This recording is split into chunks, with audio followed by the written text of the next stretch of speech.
So we're lifting the Chatham House rule, which has been in force over most of the day. And we really appreciate you all staying today and trying to tackle a lot of these issues.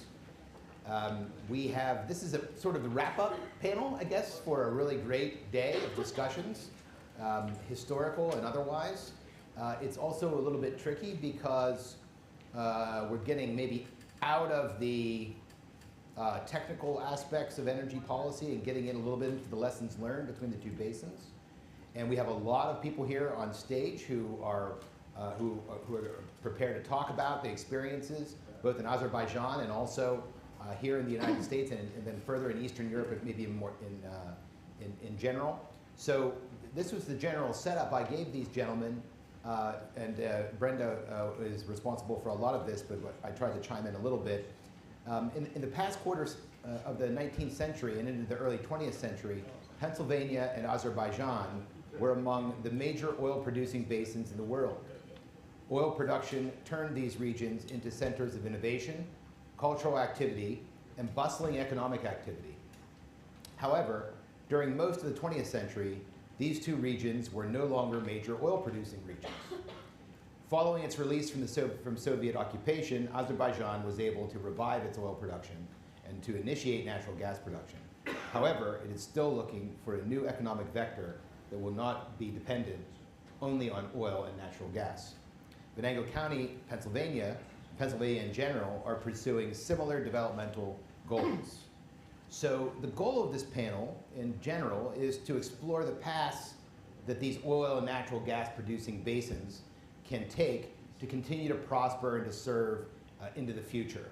So in setting this up, we can see very clearly, and maybe I can see it more clearly than others because I've been more recently both to Azerbaijan and grew up in Venango County, that the dirty past, so to speak, that comes out of hydrocarbon exploration and production, and the environmental destruction that comes from that. And certainly the images I saw at the end of the Cold War from Baku, Bibi Heybad in particular on the Caspian, or the scenes that we see over here on the wall of environmental destruction, the story of fires going the entire length of Oil Creek, which is today this beautiful park. It begs the question, how did both of these basins with such long histories chart a course to a cleaner and more productive future? How do you balance those two things, right? How do you balance improving the environment, which we have done here in Venango County, right? While at the same time bolstering economic prosperity, which we have not done that well in Venango County, frankly, right? This Venango County and my hometown of Oil City in particular, I'm not talking about here as a community, I'm talking about physically, is a shell of its former self, right? We're knocking down buildings left and right? And literally, when the ambassador was here in his last visit, we couldn't even get him a cup of coffee and something to eat downtown when he was going on his way to the transit building. And when that happened, I said, that's enough of that. We need to move into this brighter future. But how do we do so in a clean way? How do we do so? Because we have such wealth up here in Venango County in terms of the environment, the Allegheny National Forest, and the beauty, of course, of the foliage that we have here. So I'm going to, out of protocol and just out of respect for him coming up and all the things we've been able to do this year, I want to start out with you, Ambassador Ibrahim. Tell us a little bit about how did you move from this dirty past to this cleaner future? Like, what is Azerbaijan's plan going forward, and how do you see the lessons learned there applying to this basin? Thank you very much, Andrew. It's great to be back home. I consider this place really my home, and thank you so much to all of you. First of all, Venango County residents, people. As I said before, at the well, it's not oil, it's people which matters. So thank you so much for all your hospitality, and you have fantastic ambassador for your county. So a round of applause for Andrew, please. Well, you're absolutely right. No, you're not right about dirty past, but you're absolutely right that we need to have a clear-cut policies or whatever to move from this dirty past to clean future. And I think despite all of the economic things, social things you just mentioned, coffee things, Venango County is doing absolutely fantastic. Look at this clear skies, look at this clean river with all this fly fishing, all this beautiful nature, and 100 years ago it was absolute disaster. So I think you did really well, and I think economy, social things will follow up, and I think in cooperation we can actually be your good partner and friends.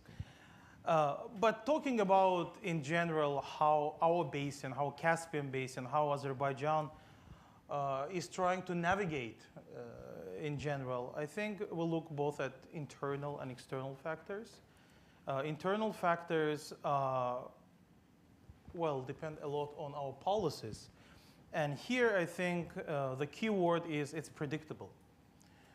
We are predictable partners, we're a predictable country, we proved it through our history. You mentioned the end of Soviet occupation when we actually regained our independence. We reestablished Azerbaijan Republic, and we're actually, and we're proud of it, that we are the only former Soviet republic which did not have just declaration of independence.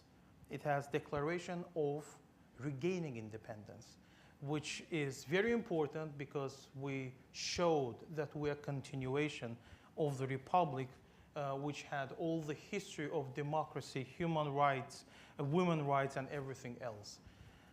But when it comes to energy, right, we proved our predictability after regaining our independence, being a good partner with the Western partners, companies, countries. We started with so-called contract of the century in 1994. Some people heard, we have here some people who were very much inside in the center of it, like Ambassador Morningstar, and some others who were part of it. So I don't want to name everybody. But that opened up basically Caspian oil, Caspian natural gas later to Western markets and to Western partners. We continued with pipelines because we understood that you need diversity of supply system, supply just means to deliver your energy resources.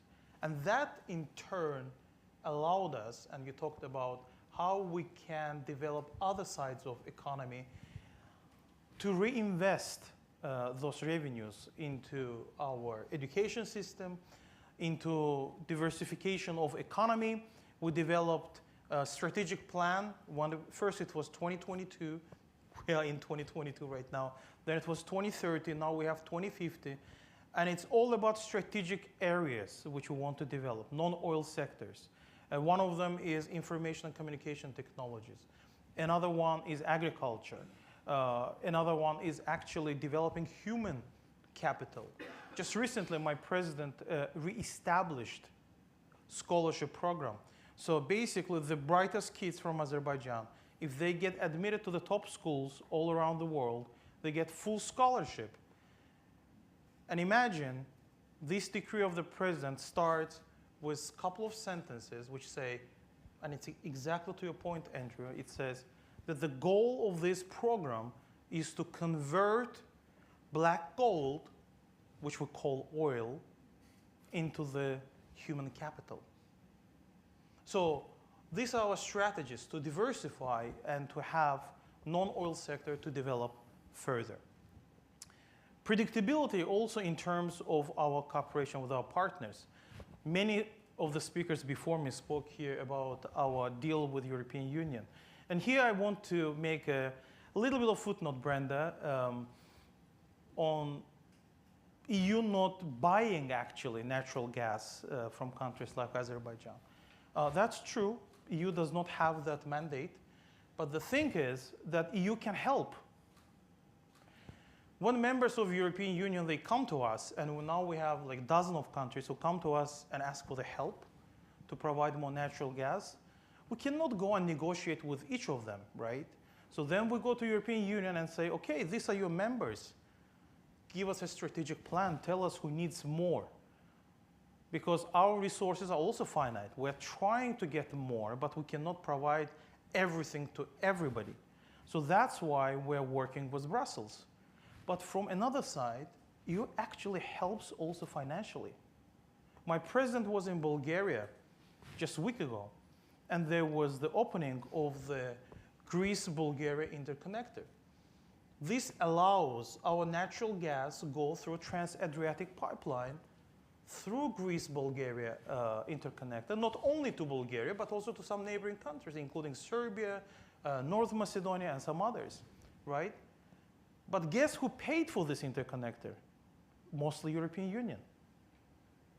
It was not the countries, it was not the companies, but EU helped financing this pipeline. So this internal factor, when we discuss with the European Union or other partners, they know what to expect from us because we always had very independent and reliable policy.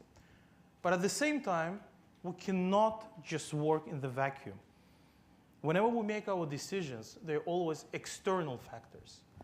And when it comes to external factors, unfortunately, I should say it's absolutely unpredictable.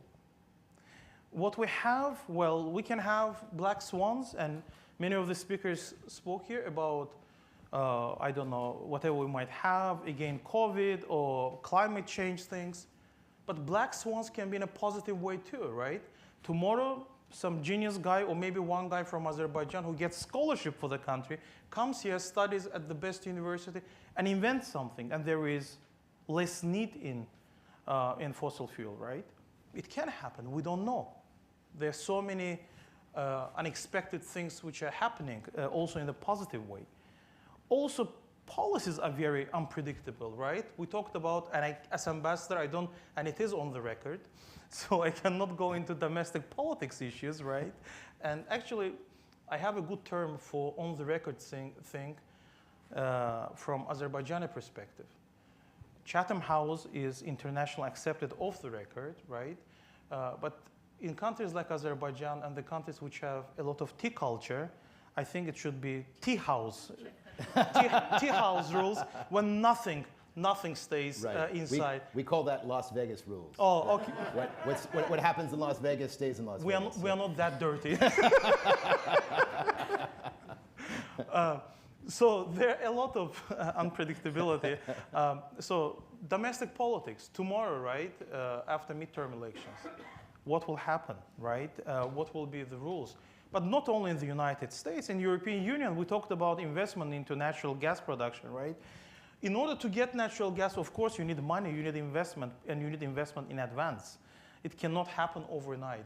And if domestic politics in some European countries, inside European Union, are very much against of these investments, then we have the issue.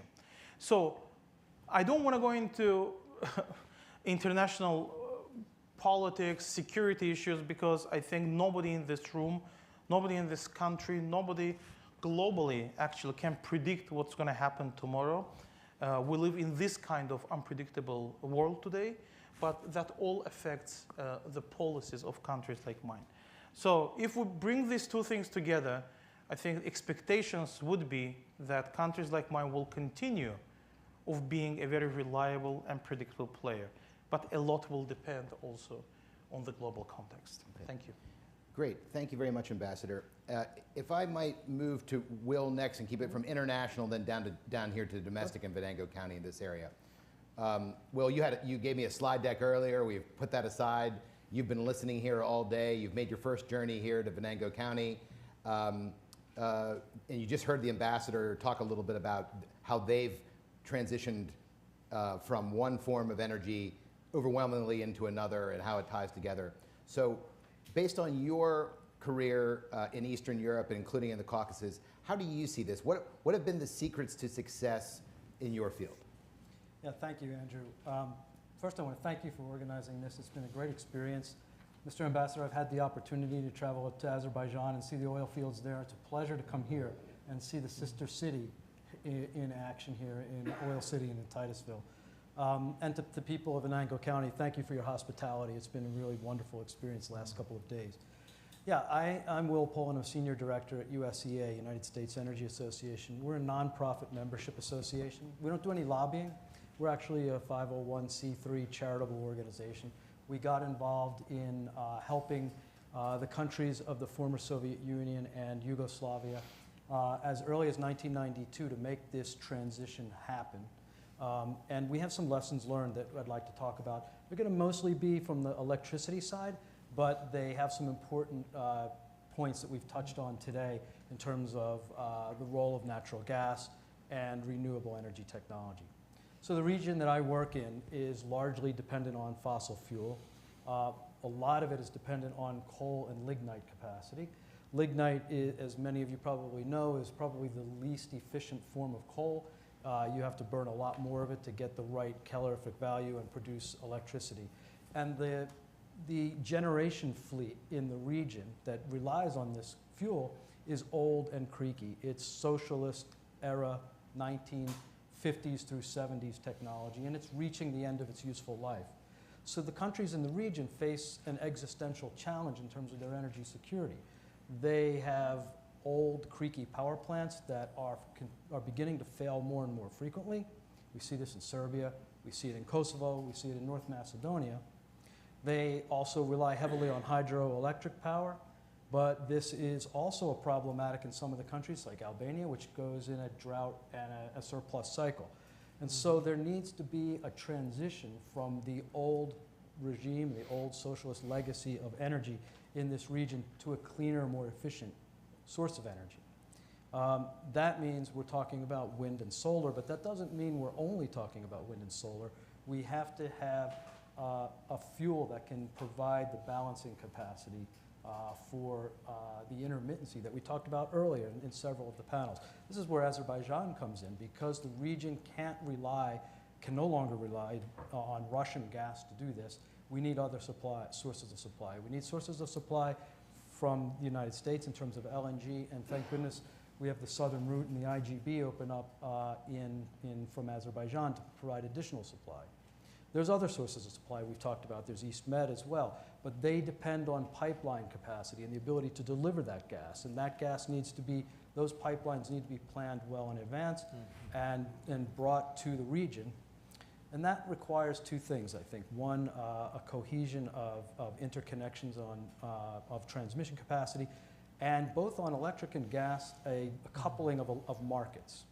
And this is where our support from USEA with our colleagues and partners at USAID come to play. These countries have relatively small markets. We're talking, the Caucasus, the Balkans region, Moldova. Alone, they cannot draw the gravitas of investment needed to make the transition to the clean energy future. If they can couple their markets and create a larger geographical footprint that is connected to the European market, they will be able to attract more serious, well-capitalized investors, both in the renewable energy technology area. This is something we've proven in the United States to be effective. We've taken fragmented electricity markets at companies from the 1920s onward and brought them into a single geographical footprint.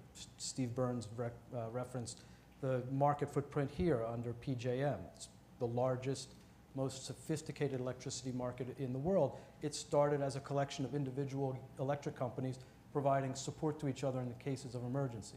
Over time, it was evolved to be one of the most sophisticated electricity markets in the world. This is what we want to see and we want to facilitate happen in the countries that we work in Eastern Europe, to bring them together in a market. Now, in order to do that, they have to have transmission capacity, and we're working on supporting them.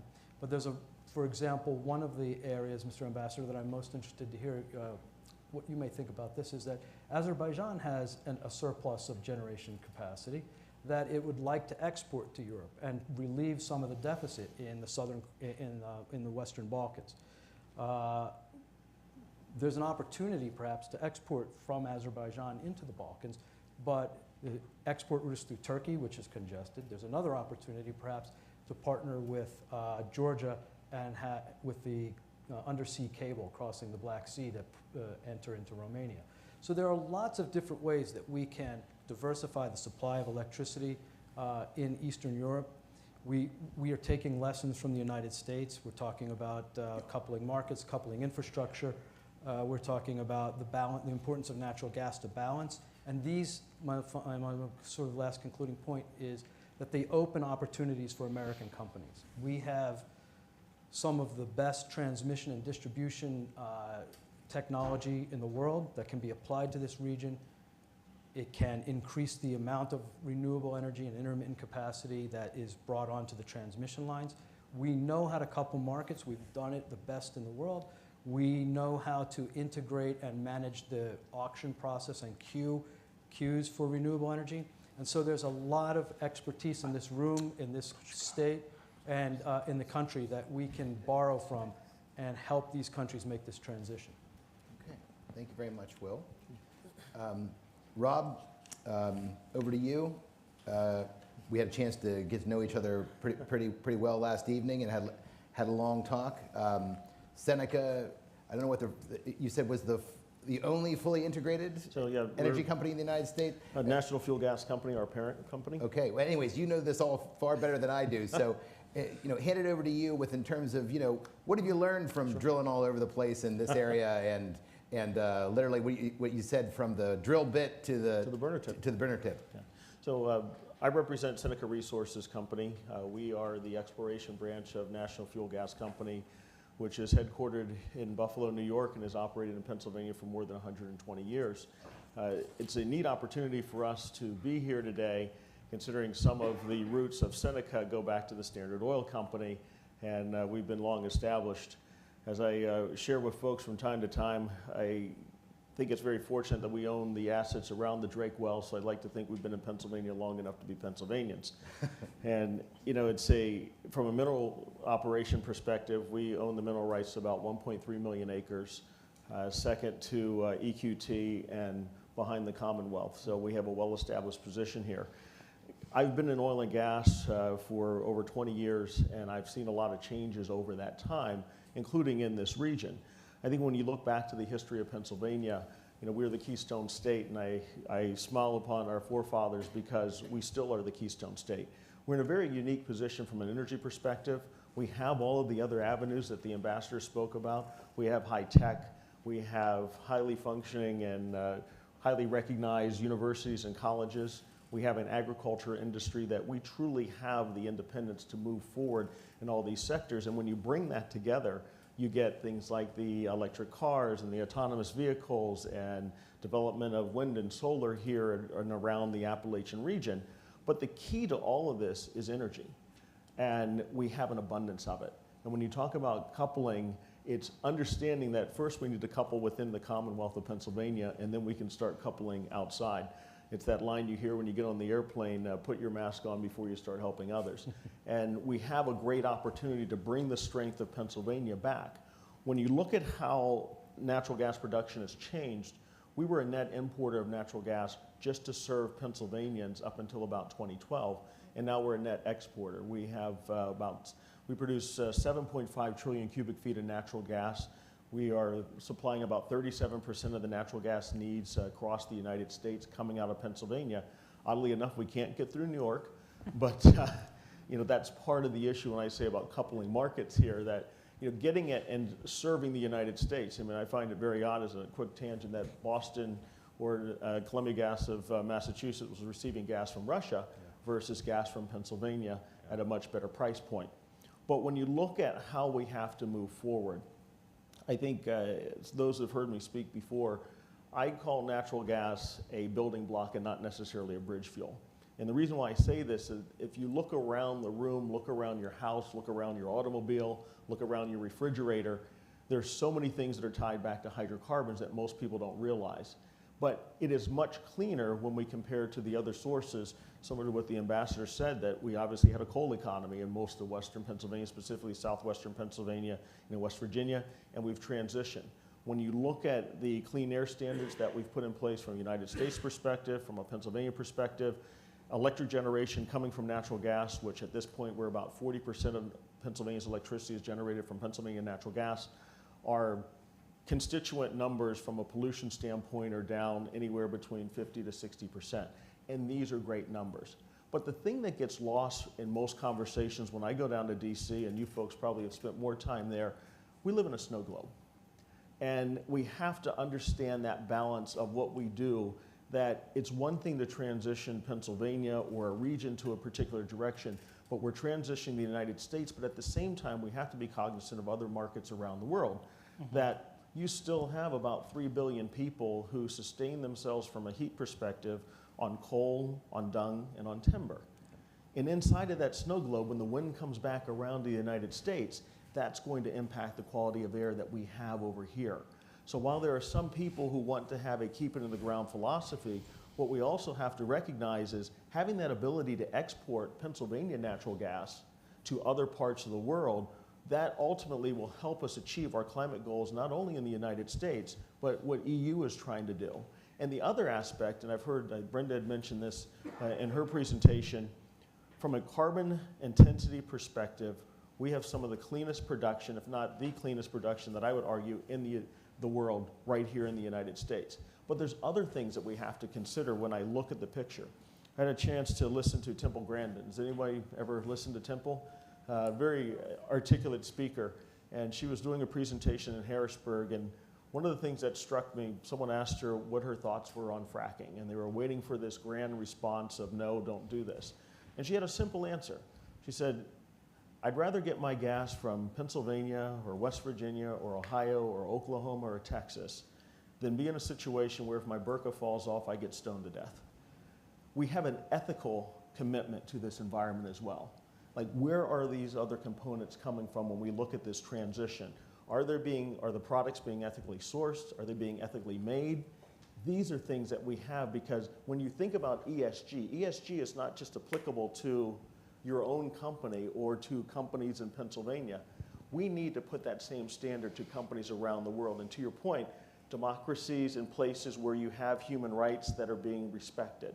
And so I think Pennsylvania has that opportunity to help lead that transition, and it's our responsibility as a Keystone State to lead that transition around the world and not just for industries here.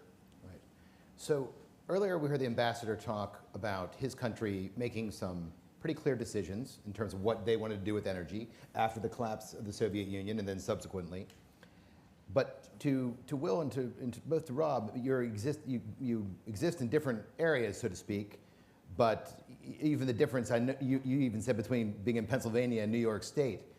To what degree does policy control this? And Will, maybe you can start out with this. Is policy key to success for the countries you're dealing with? And what does that success look like? Is it just a matter of making a decision to use natural gas, or is it bigger than that? I mean, I think policy certainly sets the incentive mechanisms and the action, but there are tremendous operational and planning requirements that need to go into place for these countries to make this transition. The ability to plan together and couple markets, extend infrastructure, all need to be put in place. The policy can set that goal in motion, but there's more to it than just the policy. Sure. Could you give us an example of you view as a country that was successful in this regard? Yeah, I think if you look at the Eastern European countries like Poland, Romania, they developed electricity markets. They followed the EU policy guidance and directives. They were able to couple their markets with others. There's trade going on. There's wholesale markets. There's competition. There's renewal of infrastructure, and capital is being brought into the countries. So they provide a really good example for the countries yet to have made that transition. Okay. And Rob, in what degree does policy dictate what you do? You operate in multiple states. Sure. Is it a different world between Pennsylvania and New York? Or is it larger than that? Is it a federal issue? And how does that affect your planning, or the degree to which you can plan? Well, it does. When you look at the United States, one thing that we have to point out is we do not, and we've never had a national energy policy that dictated a lot of the things that we might do.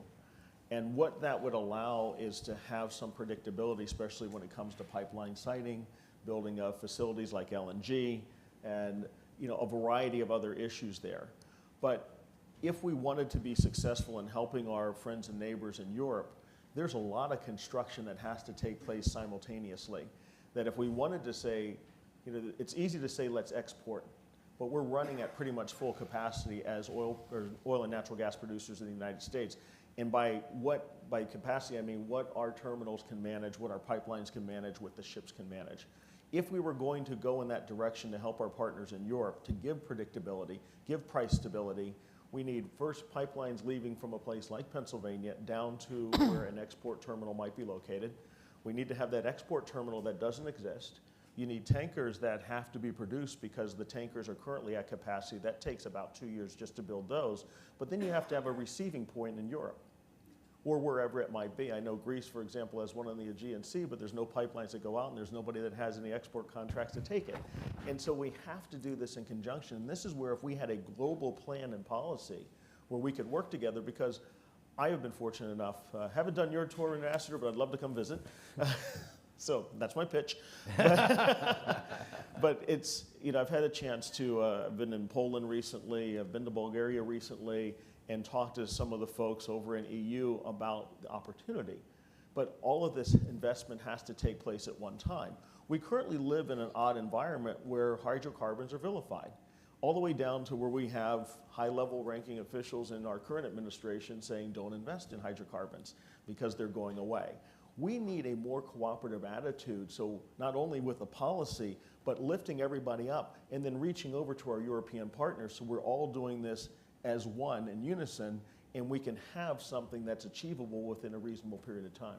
Okay, so let me just, I take your point, and we've actually been hammering home on that most of the day. It's not just because of where we are, I think it's also in terms of the dilemmas we all see in front of ourselves, but the thing I can't get my head around is, and I'm a man that I have, full disclosure, a whole array of solar panels on my house in Washington, D.C., and I'm really happy about it. I always wanted to have solar panels. I always thought it'd be great to produce electricity from the sun because I thought it was part of being efficient, and I thought it was part of being clean, and I love the clean environment in which I grew up.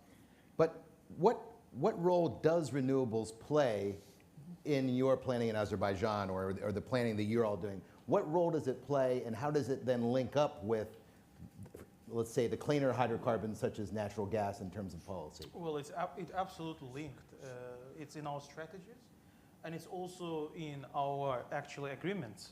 The MOU I mentioned with the European Union, right? It has specific provision that we're not going to work just on our natural gas, but we'll work on renewables.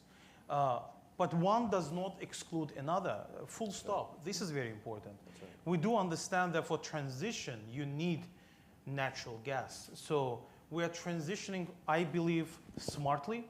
And since we have also capacity for renewables, the solar capacity in Azerbaijan only in the liberated territories, which make roughly 20% of our territories, is 9,200 megawatts. And we already have investments from UK, from British companies, from Saudis, from Emiratis. The capacity for wind in Azerbaijan, and you can imagine Absheron Peninsula, where Baku, our capital city, is located, is the second windiest place on Earth. Yeah. So you all felt it. The first being Chicago? Yeah, well, first actually, no, Chicago probably somewhere third or fourth. First is somewhere in Brazil, I don't know where exactly. But yeah, we are officially second place with 157 gigawatt of capacity. So you asked the question about electricity export, right? So that's another point. Not only right now we have extra capacity, but we'll have even more. And for export, yes, we can think about different options, and they can be even more, because now we're having some interesting and forward-going geopolitical things in the region to the positive. So when we open all the links, maybe at some point we'll have also some electric grids going through our neighbors, with all neighbors, let me put it this way. Will or Rob, where do renewables fit in? Well, I think Mr. Ambassador has it right. You know, we're making a transition that happens once every 100 years, and we're not going to do it solely with renewable energy. It's going to take renewable energy, it's going to take natural gas to provide that ramping capability, balancing capability, and it's going to take storage and the new technologies that we don't know about yet in the future.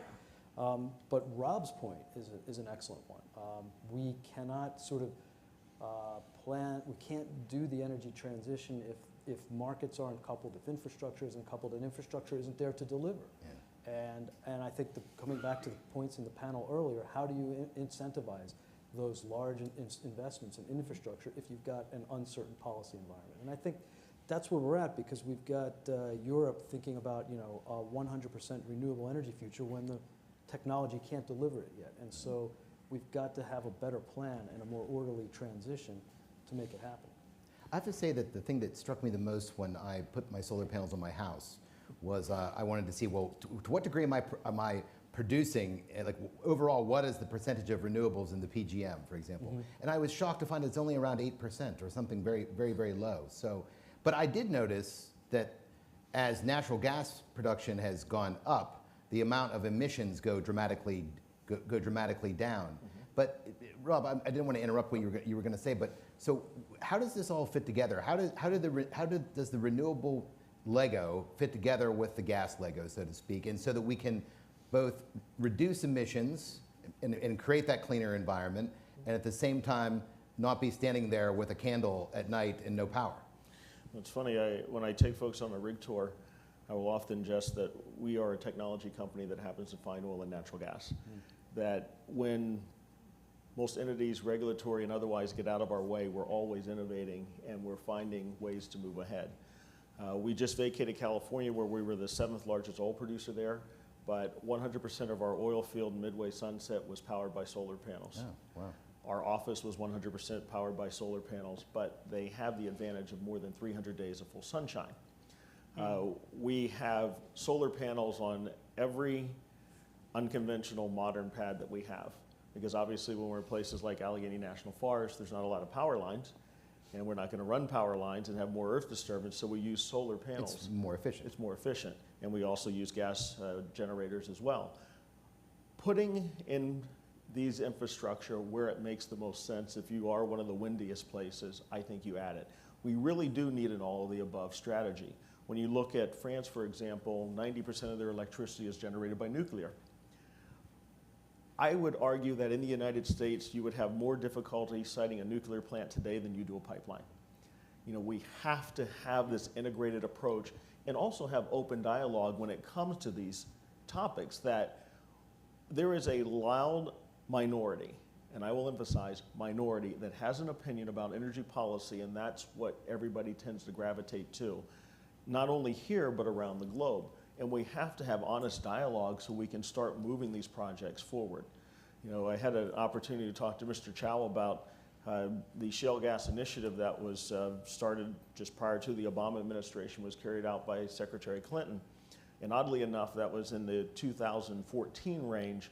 Had we moved forward with something like that, many of those countries might have had their own development that we talked about, the previous panel talked about, to make themselves less reliable on Russia and other sources that were more vulnerable. But the start and stop, which gets back to your policy question, you have 2 years of moving forward, then you stop. Then we go in another direction, then you have candidates running on the fact that this isn't good at all, so let's stop again. But then you have a crisis with a war, and then someone says, you have 20,000 permits that you haven't drilled on, you need to start drilling faster. That you need to have that opportunity to collectively move this nation forward. Yeah. I have to say, my own work in this is in national security. When I came back from the Middle East, I had this really naive notion that policy was about what is on the physical plane of reality with an eye towards what can be, right? Because that's how I, rebuild my house, or I do some project with my dad or my neighbors, right? That's not what policy is about anymore. I don't know if it ever was about. Instead, it's about what can be with an eye towards what is, and you end up cherry picking. And for as much as I love cherries, the fact is, you reach too far, you look at reality, you hold up something and it says, oh, this is success. It's so successful. We just need to go and do this. But at the same time, it actually creates more problems than it solves, right? And most importantly, I think the hardest thing for people like me who are vaguely familiar with the oil industry, but just general Americans, is now we have very clear climate targets and obligations under the Paris Treaty, right? And yet, I have been able to hear a clear path charted that makes sense to me about how we actually achieve those goals. Right? Now, I'm not blaming my own government, but I think my question to you all is this simply a matter for politicians to decide, and what role does the market play in that? Is it just about setting these guidelines and saying, okay, we can only have this cap on emissions and we work backwards from there? Or what kind of market incentives have to be set up to allow for success? So I'll tell you, I'll weigh in here real quickly here, but I feel while we certainly have to have the policy there, we also have to be cognizant about a weird stat that I'm almost embarrassed to say as an American, but 25% of the US population sustains itself on less than $30,000 a year, period. You have energy poverty, food poverty in this country, and some of this has to be about choice. That if it makes you feel better to have solar panels installed in your house or a wind turbine in your backyard, and you're able to do that, that's great.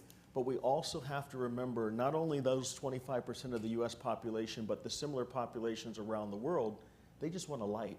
Yeah. And how do we give them a light? How do we give them clean energy in their home so they can cook and keep their family warm? We have to have a balance in whatever we do that's cognizant of all of that, or we're going to fail. Yeah. We have a potentially very cold winter coming up in Europe. We had got into that a little bit earlier in the earlier panels. Brenda and others have been on. I have cousins in Germany. They're actually coming for a visit next month. And yeah. You know, Ed, we're gonna send them over to your house. Yeah. So interestingly, both families, two sides of the family, and they happen to be lucky, the area of Germany they live in, are both stockpiling wood. Because both have wood-burning stoves in their homes. They literally are assuming the worst because, of course, they're continental Europeans and have seen some of the most ravenous wars that we've witnessed in the 20th century and even before. And I think the fact, what I'm really worried, they normally just burn wood because they like to burn a little bit and then they burn some paper and so on. Now they're actually stocking up on it. It is the production, for example, that we're in here we're talking about Europe and in Eastern Europe, but in the United States. Is there a way, even for the United States at this point, given our policies we've built up, to actually support the Europeans in terms of gas exports? I mean, in the near future, I hear estimates that widely vary about how much it would cost to build the kind of terminals, even if we built the pipeline in the first place, to get the gas there that they could then unload and we could keep them warm. Well, it's. I often will tell people if we were building a stadium, you would have every elected official in southeastern PA down with a silver shovel for the groundbreaking. Our project that National Fuel was working on was called Northern Access. It would have taken gas from Pennsylvania all the way to Niagara Falls, connected with Kinder Morgan and fed points to the east, northeastern United States. You get to a place like Maine, for example, where 68% of their winter heat comes from natural gas. They could use lower prices. That project was stopped, but that was a $500 million project. So when you look at all of the capital that's been invested just in there, I think we're somewhere around $25 billion in 27 pipelines throughout Pennsylvania and the Northeast to deliver gas to markets. So you have that capability, but the problem is the stalling in the pipeline. So to speak just to what I know, our project, and I tell folks, and sadly, and thank God I'm still here because I started working on a project of Northern Access 2014, and it was sort of like that, the airplane movie where the plane was landing at gate 1 and then gate 2 and gate 3. And so then it became 2015, then 2016, then 2017. We were sued at every step. We've won at every step, but we've been waiting for more than 10 years to move that project forward. And if you can't get it, it's one thing to say to build it, but as you go through the process, if you spend 8 to 10 years in court trying to make that process a reality, then that's not helping anybody as well. So that is part of the difficulty. and that's part of the predictability. When you don't have predictability, you don't get investors, you don't get money. Anything to add to that? I was going to say, you know, it's also the fact that we have to plan on the other side of the ocean. You know, that the infrastructure now that they have in terms of LNG capacity for imports and the ability to evacuate the gas through the transmission network doesn't sync up with what the need is. So it's not only, we have a similar experience in Europe that we have in the United States about getting infrastructure planned and built in a timely way. Maybe it's not so much regarding permitting and licensing as it is here in Europe. It's more about the policy environment and the ability to build infrastructure. Just one very short point on your previous question, actually. What is good on decision making for, I think, like in everything, not only on energy policies, it's really important to listen to professionals. The more we keep politics aside, the better off we are. We have it in diplomacy, we have it in energy policies, we have it everywhere. The more we're going to go through political lines, the colder winters will be. Okay, well, we're probably not about ready to do that anytime soon, but who knows? Hope springs eternal, right? We got it together during the Cold War long ago, 30 years ago. Hopefully we can do it again. Usually it takes that kind of external threat to pull people together who have little else in common, but we'll have to wait and see. Why don't we move on to questions very quickly, and then we can wrap this all up. So please raise your hand if you have anything left, or I realize we've kept you here a long time, but the festivities aren't over. We're going to be going later on to the Ironworks, first to Tarbell House and the Ironworks, but I don't want to get ahead of myself, so please. This is a question for, is that on? Yep. Question for Ben, and Brenda brought it up also. One of our biggest industries in Pennsylvania is agriculture. And I haven't heard really much of any discussion about the issue of the fertilizer and what our company's doing, because we know or have heard what's going on over in the war right now, and the main producer of fertilizer, growing up on a farm, still living on a farm. It is a major concern that's connected with all this because it relates to our food and our food source. And I was wondering if you or maybe Brenda had more to add to that. Anybody want to tackle that one? I'll toss something out there. Okay. So I'm full of useless trivia that will never allow me to win Jeopardy. I am an advocate for agriculture and energy, part of the intersection that we have. The agriculture sector in the United States uses approximately 2 quadrillion BTUs of energy, either directly or indirectly. In addition to what you're talking about with fertilizer, obviously we have a shortage of potash. Russia is a big supplier of that, as well as Ukraine. And so there's a lot of things that are out of balance. And the reason why I advocate for both of those, because I say I never want to be cold or hungry, and if I can bring a few folks with me, then God bless them. You know, energy policy and agriculture policy should be tied together for that reason. I mean, obviously you have fuel prices going up, equipment manufacturing costs going up. When you look at the IRA specifically, there are some penalties, I feel, versus U.S. manufacturing, which will impact the agriculture industry from that standpoint. And then you have all of the other sundries that are tied to it. And that's a whole nother perspective when it comes to hydrocarbons, how many things are tied back to agriculture.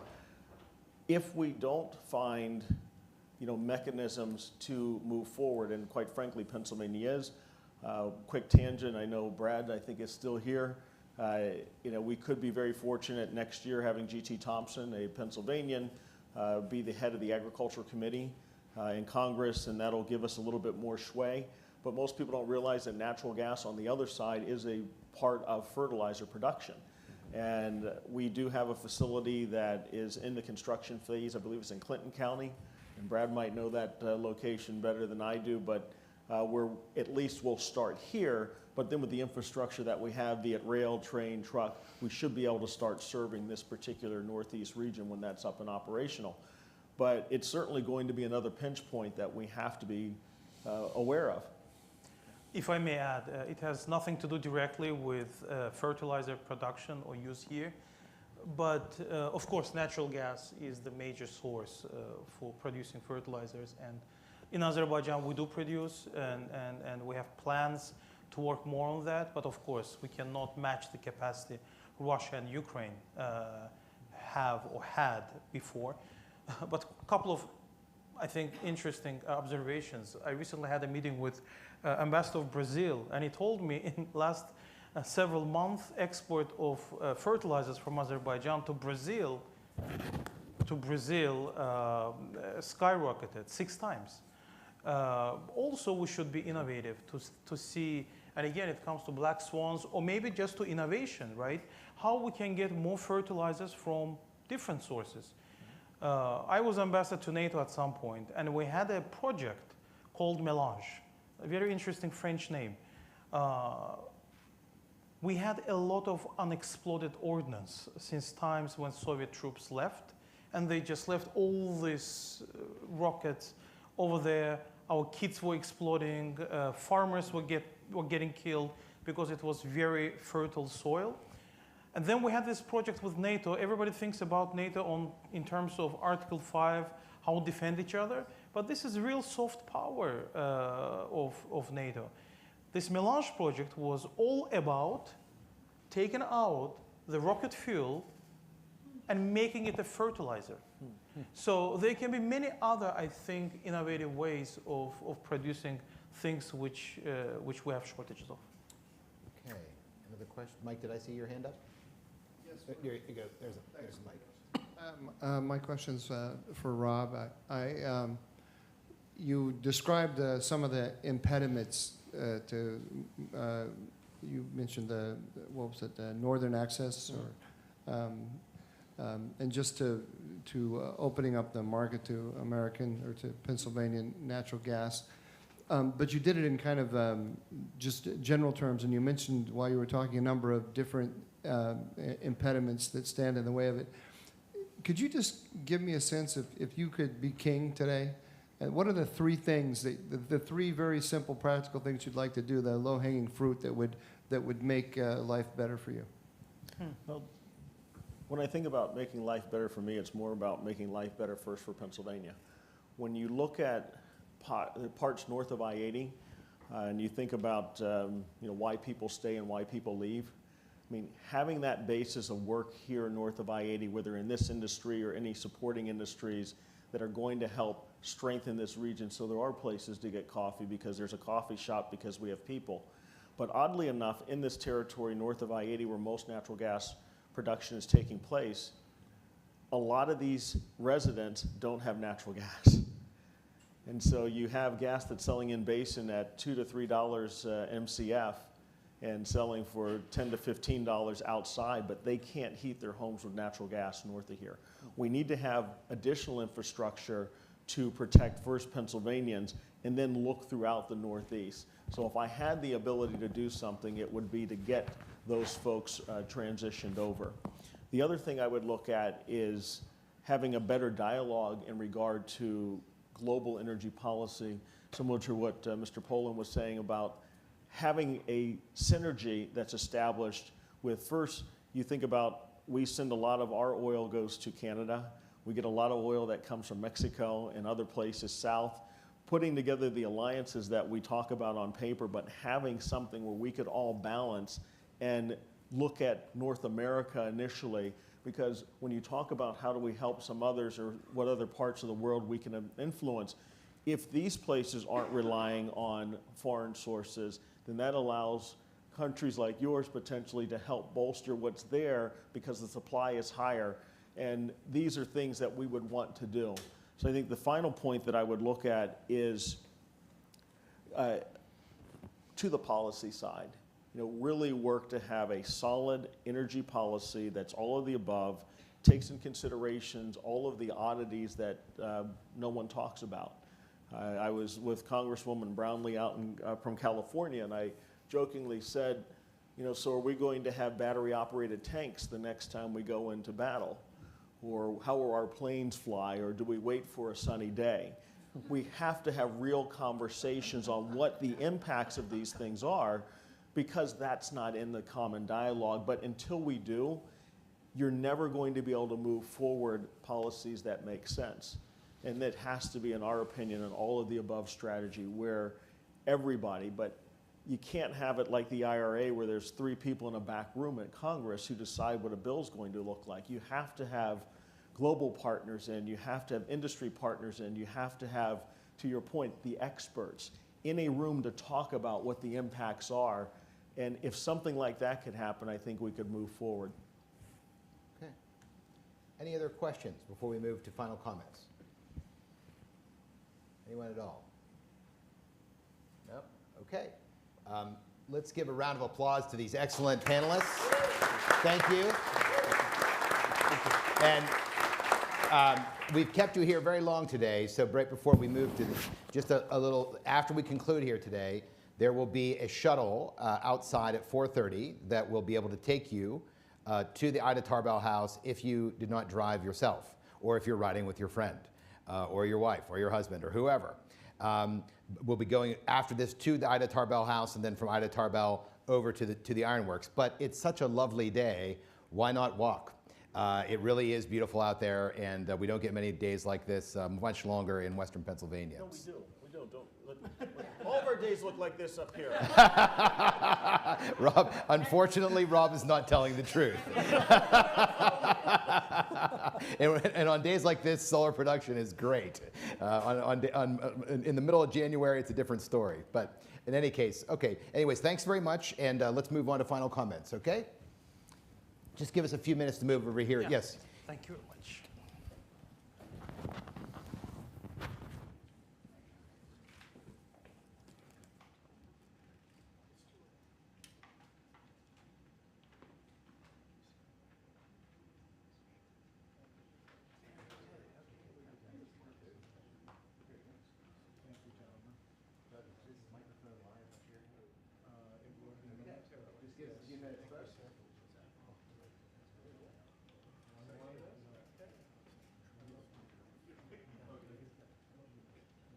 Have to wait until this is on. Oh, it is on. Great. Fantastic. Well, before we get into the wrapping up and the thank yous and so on, Michael Necht, our very gracious host here from Drakewell, just gave me a very important point of news. The gift shop is open at the gate of the museum, and I heavily encourage you to visit it. It's full of great books. I used to man it myself when I worked here as an intern, and you can even buy a yellow dog lantern out there if you want one for your own deck to fill with tiki torch fuel or whatever else you want to do. No, but in all sincerity, I've been talking enough recently. I'm going to turn things over to my partner here, Brenda, in terms of this conference, and then I'll give some concluding remarks and some thank yous, and we'll move on. Okay, so energy is the largest traded good in the global economy. Energy is the biggest input to manufacturing costs. You know, people often think cheap labor produces cheap goods, but it's actually cheap energy that produces cheap goods. It gives economic competitiveness. We saw when during the height of the fracking revolution, shale revolution here in the United States, we saw industries actually moving from Mexico into the United States because energy was cheaper. So maybe labor was cheaper in Mexico, but energy was cheaper in the United States. We know, especially in a region like yourselves, the impact of energy policy on public health, on the environment. It's also one of the biggest inputs. And also clear geopolitics, independence, power, strength, how important having a proper energy policy is. So the point why I'm making these points is that to do anything that's important to you, you've got to get energy policy right. Anything. I tell the students all the time, if you care about gender equality, let's say that's your issue, right? And so you want to make sure that there's electricity in Tanzania so women are not used as water pumps, essentially, carrying water up and down all the day. If you don't have proper electricity at homes, kids can't and heat and air conditioning. Kids can't go to school all year round, and they can't, they can't do their homework at night. They can't read books. So even things that you think have absolutely nothing to do with energy, like literacy, gender equality, they actually, they really do. So I'm really happy. I felt this was a really unique event, because usually, it's maybe passé to say that DC is politically so polarized.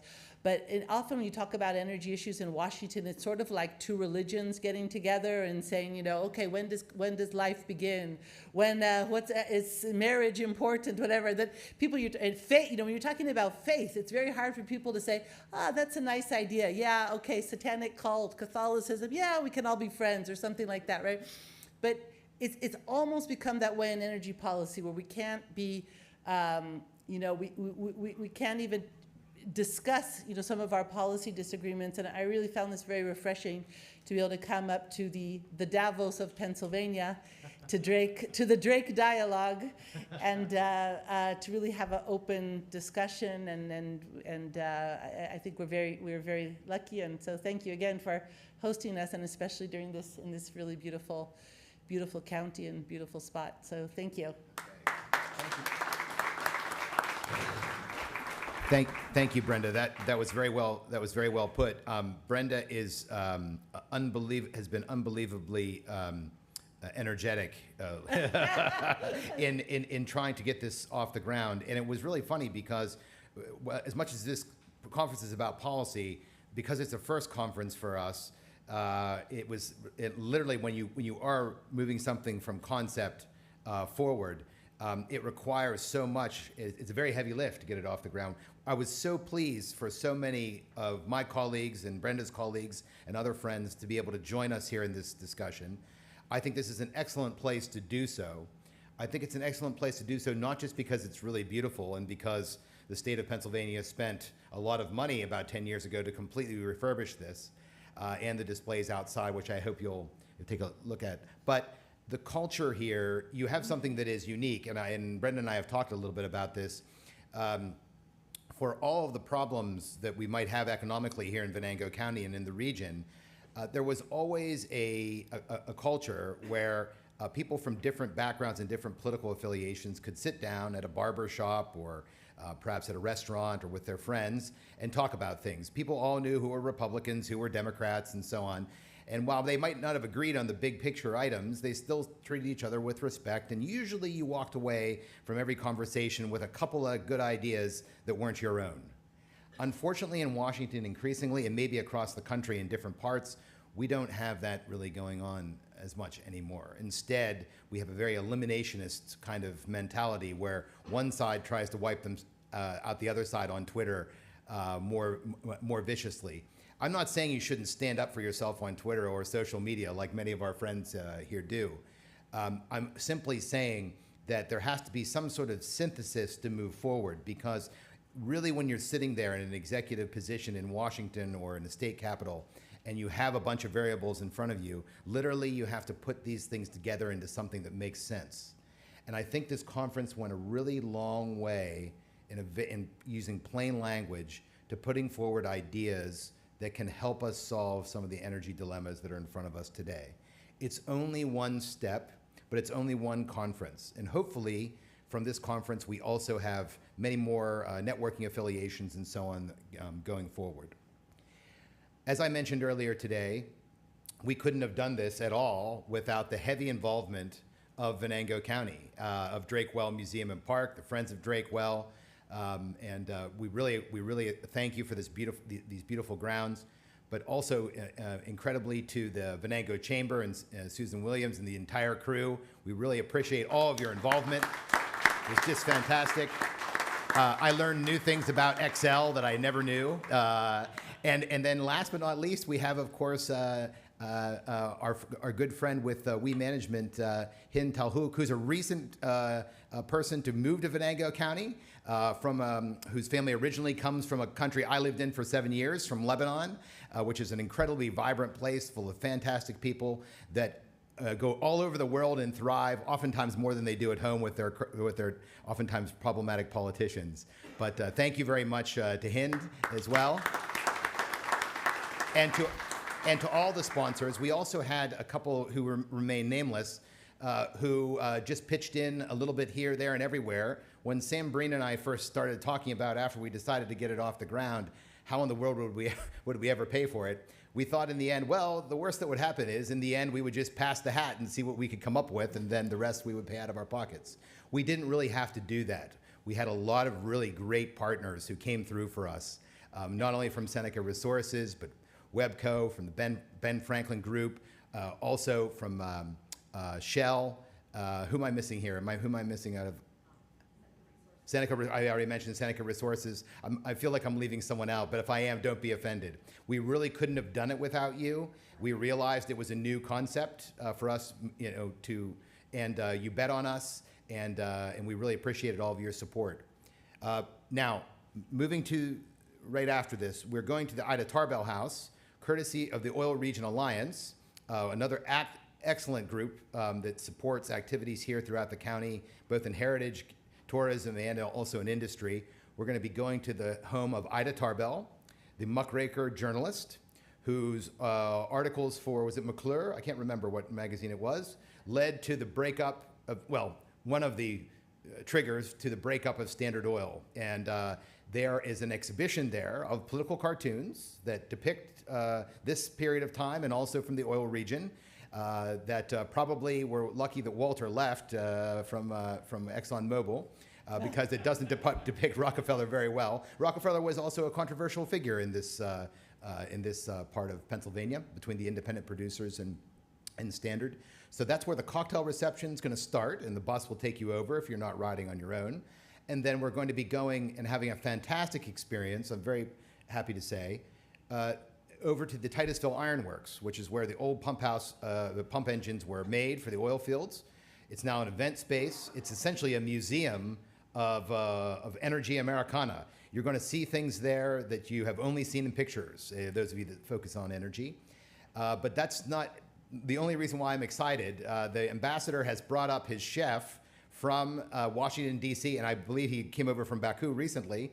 He's going to cook alongside our local fare magnificent food, including lamb of all sorts, which is the best, in my opinion, from Azerbaijan, for all of for this group and for others that are attending the dinner. So it's going to be a very special cultural evening that's going to then be followed by local musician Joe Thompson, who's also a part-time chef as well, and will be cooking this evening, jack of all trades, so to speak.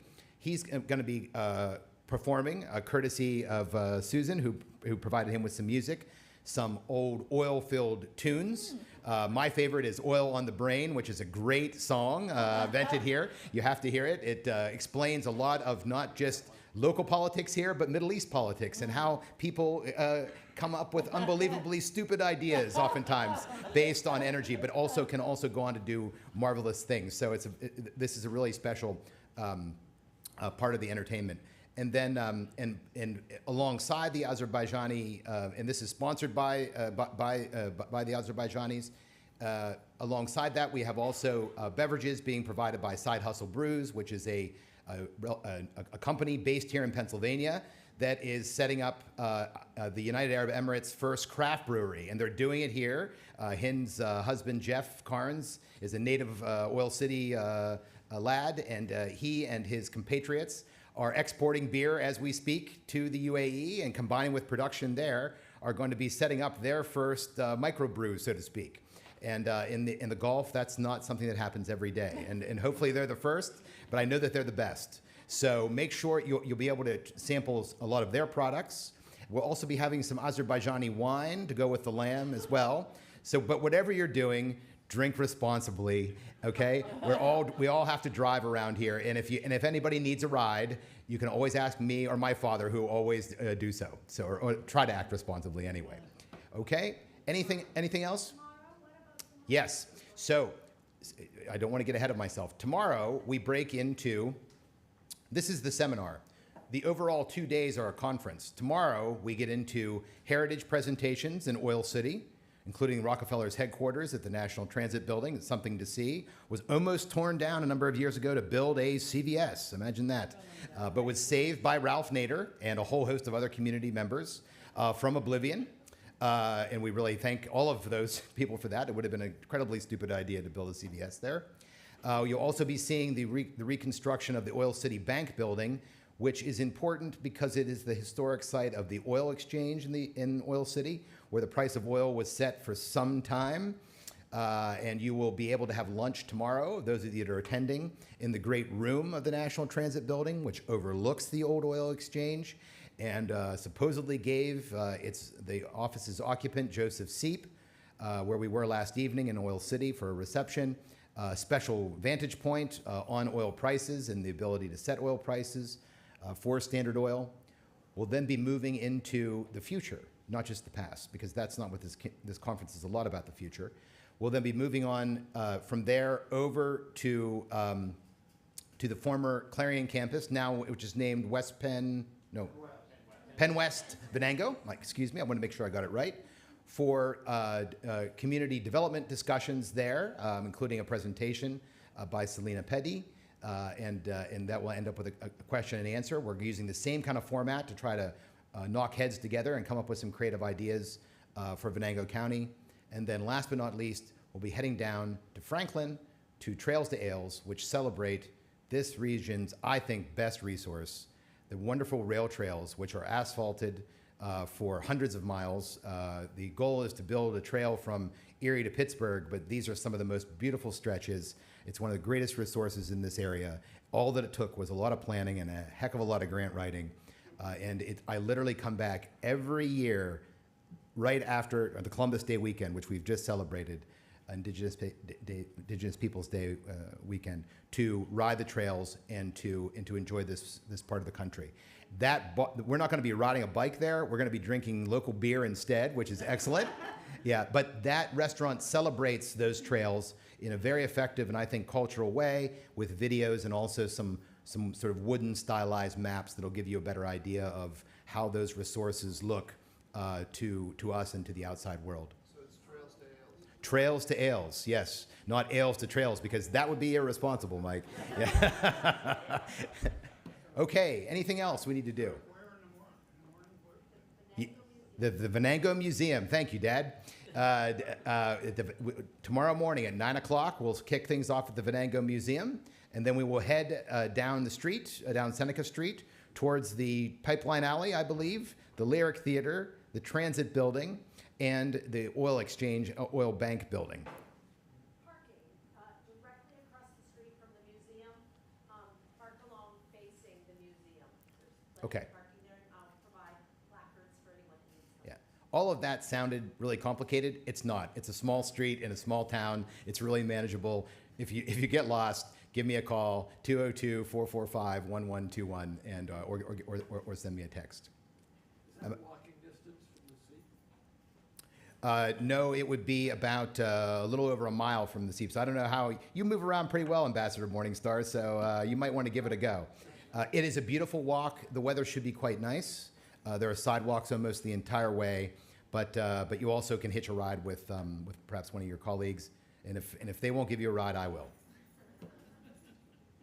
Anybody else? Okay, hope to see you over at the Tarbell House and down at the Ironworks. Thank you very much, everyone.